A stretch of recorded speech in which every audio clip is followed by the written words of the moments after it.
News India 27 नव्या पिढीचं नवं माध्यम।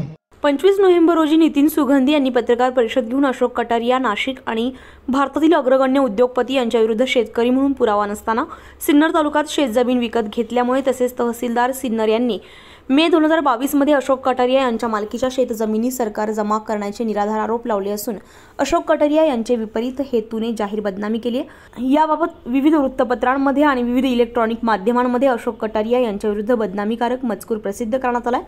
अशोक कटारिया यांच्याकडून नितीन सुगंधी यांच्यावर 100 कोटींच्या मानहानीचा दावा दाखल करण्यात आला आहे।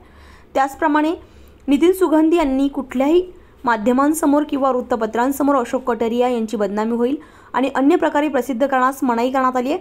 याबाबत कटारिया यांच्या वतीने ॲडव्होकेट सुनील रुणावत यांनी सविस्तर अशी माहिती दिली आहे। दिनांक 25/11/2023 रोजी नाशिक येथील श्री नितीन सुगंधी यांनी अशोक कटारिया यांच्या विरुद्ध एक प्रेस कॉन्फरन्स घेऊन बदनामीकारक एक वृत्तपत्रात आणि प्रिंट मीडियामध्ये त्यांनी काही बाईट्स दिल्या होत्या, जेणेकरून त्यांची भारतात बदनामी झाली।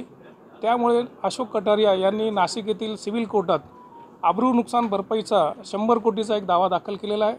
सदर दाव्यामध्ये आम्ही इंट्रीम ॲप्लिकेशन दाखल करून नितीन सुगंधींनी या प्रकरणात पुढे त्यांची बदनामी करू नये असा आदेश आम्ही मागितला होता आणि कोर्टाने मान्य उच्च न्यायालयाचे जे काही त्याच्यात आदेश झालेले आणि तहसीलदार सिन्नर यांनी केलेले आदेश वगैरे बघून नितीन सुगंधी किंवा त्यांच्या वतीने इतर कोणीही अशोकजी कटारिया यांची बदनामी करू नये आणि प्रिंट मीडियामध्ये या संदर्भात कुठलेही वक्तव्य देऊ नये की जेणेकरून त्यांची बदनामी होईल असे आदेश पारित केलेले आहे।